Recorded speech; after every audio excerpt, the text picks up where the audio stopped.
Okay, so it's been about a month since we raced the San Felipe 250, and right when that race was over, I went to work on my Yamaha Tenere 700, and this is it. It was stock 4 weeks ago, and I have a lot of good companies behind me, but the main thing I wanted to do was lighten it up.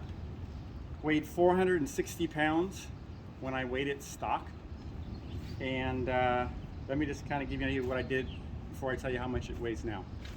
So the first thing I did is I completely tore off the whole ABS system. So these come with a front and rear ABS. Completely eliminated that whole system and removed one of the rotors and the caliper on the right hand side. I went with YZ 450F front master cylinder with steel braided lines, single on the left hand side, and the same YZ 450 master cylinder on the rear with a steel braided line. So the brakes worked great. Everyone says, oh, don't take one of the rotors off, you're losing braking power, but this bike's meant to be off-roaded, not, you know, a street bike, at least now. So that was the first thing I did. Second thing I did is I eliminated as much of the smog as I could. Pulled out the evap canister, which is right here. I had to lengthen the fuel tank line, but that was fairly easy to do. Leo vents, pipes. They sent me a header, stainless steel header, which eliminated the catalytic converter and the O2 sensor. Saved a lot of weight by doing that. And then also sent the ECM to Two Wheel Dynamics. They remapped the computer on the bike so that it would run without the run good without the smog stuff. Opened up the airbox. Camel Adventures, they sponsored me with this really nice skid plate to protect the header and the bottom of this casing. Also went with their high pipe kit and their muffler. This really tucks the rear of the pipe back in. Where stock, they're kind of hanging out here, so if you do crash, they get wadded up. Also these pegs, much wider pegs from Camel Adventures. Went with a Scott steering stabilizer, and I used the BRP mount to get it below the bars up here. Pro Taper bars, Pro Taper clutch. You can come around here if you want. Clutch, so you can see what the clutch looks like. Went with a Chirby's hand guards, and also a Chirby's chain guide. These bikes don't come with a chain guide, so I was worried about the chain coming off in some of the ruts, so I put that on.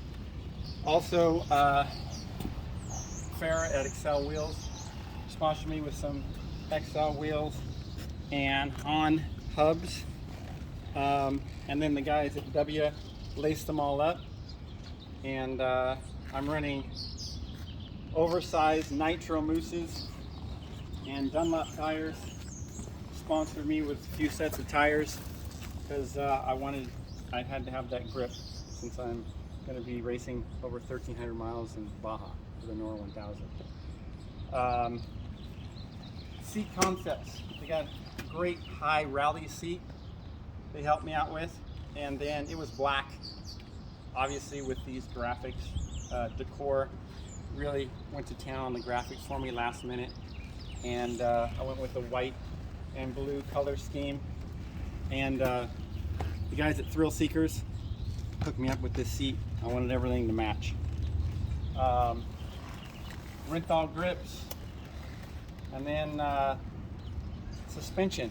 So I got an extra 30 millimeters of rear suspension with the Rally Raid rear shock.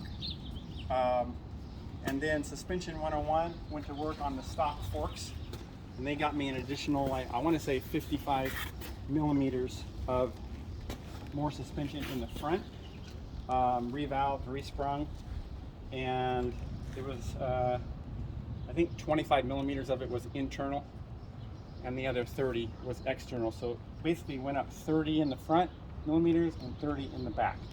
So it's balanced out really nice. What else did I do this bike? Yeah, I've been working day and night on this thing for 3 weeks. Obviously the rally nav, had to mount all the rally nav because it's a road book for the Norra 1000. Mounted the Stella mount. I got all the switches here on the bars to control those. And yeah, this is it. So final weight, it was 460, and I'm right about 415 pounds right now. So I saved 45 pounds, but I did everything I could to save weight on this bike. So here it is, starting the Norra 1000 tomorrow morning, 6 a.m. So wish me luck. Thank you.